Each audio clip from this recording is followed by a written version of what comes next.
My name is Deja Lynn Alvarez. I'm from Philadelphia, Pennsylvania. In my early 20s, being a trans woman here in Philadelphia, it was actually my birthday, and a group of my friends and I decided we were all going to go out that night. We get downtown and we park in a parking garage. It was at 12th and Sanson.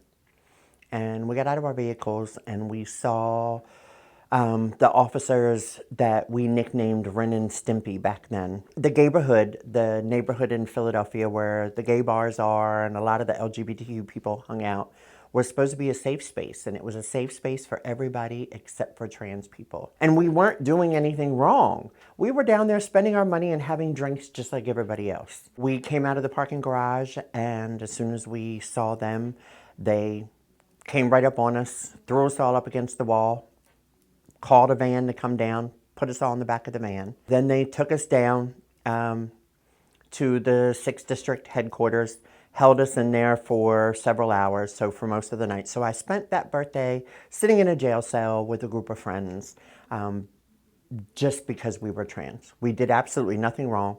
We were released after a few hours with no charges, no anything. So fast forward years and years and years, it was probably close between 7 and 10 years, somewhere around there. Me and one of my best friends, it was a Friday night, it was in the neighborhood, and we were coming out of a bar, and as we were coming out, there was a couple other trans women walking past, and they were like, oh, they're out here, and we were like, oh no, we don't feel like this.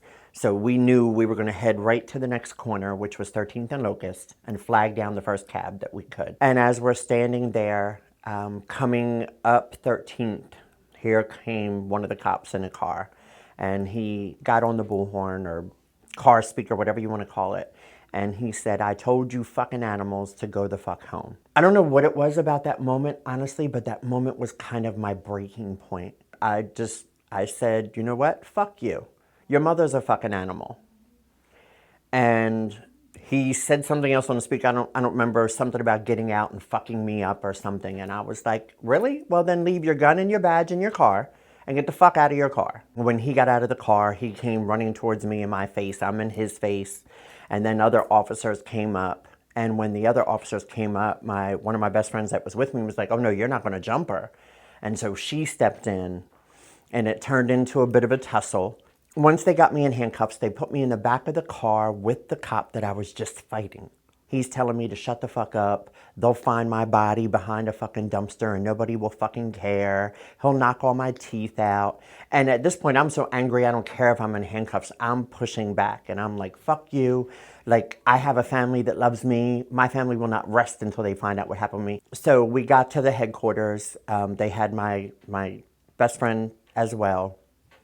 And when they took us into the headquarters, as we were going in, they're still arguing with us. They're calling us names, faggots and shims and he-she's and men and all this other stuff. There was a sergeant that was often on the night shift. He was a very nice guy. He didn't judge us, or at least me, because I was trans. He heard the yelling, and then he heard my voice, and he came around the corner. He's like, Deja?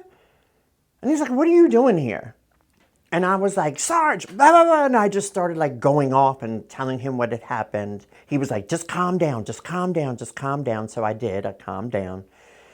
And he goes in the back and with the couple of officers that brought us in, he came back out and they had citations. And he said, listen, just sign this and then you can go home.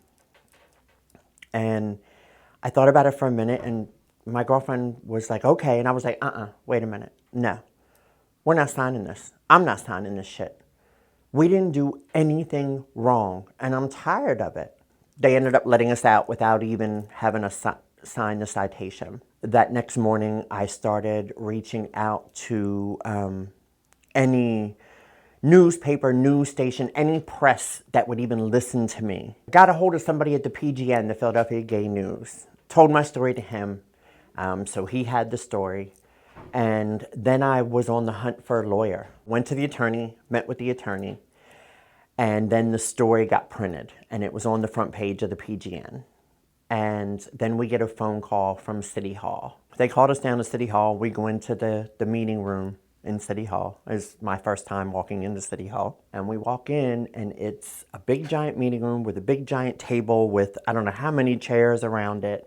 And there are all kinds of white shirts, so like lieutenants, captains, whoever, people from internal affairs, people from the mayor's office. And when we sat down, the one person that was speaking pulled out the paper and said, so this story came out and it alleges. I said, wait, it doesn't allege anything. It tells the truth as to what the fuck happened. So they read it, and then they start saying to us, well, you know, this has to be dropped. If you decide to go forward with this, then we're going to do an investigation on you, your finances, where you live, how you pay your rent, how you pay your bills, how you do this, how you do that. I literally just looked at them and I laughed and I stood up and I said, if you brought me down here to intimidate me, you picked the wrong one, because I'm not fucking intimidated by you.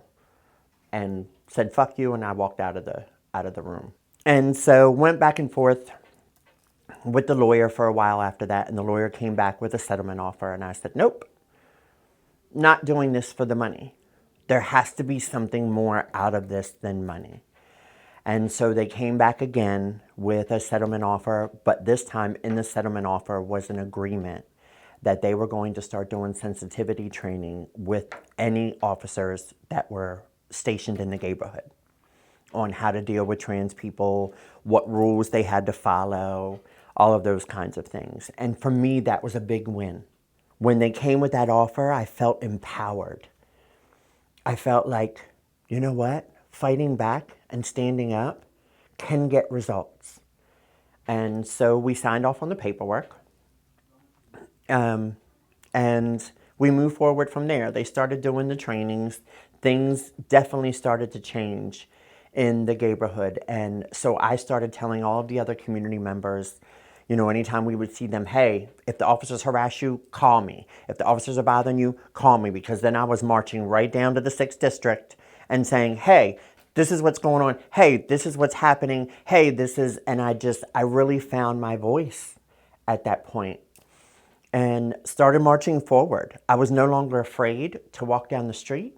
I wasn't afraid to go in and out of the bars. I wasn't afraid if I wanted to hang out on the street. I was allowed to, like everybody else in the city.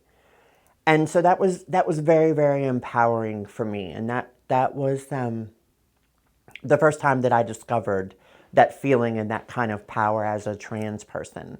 That just because the rest of the world doesn't understand who we are and doesn't respect who we are, doesn't mean that we can't make change and that we can't push back.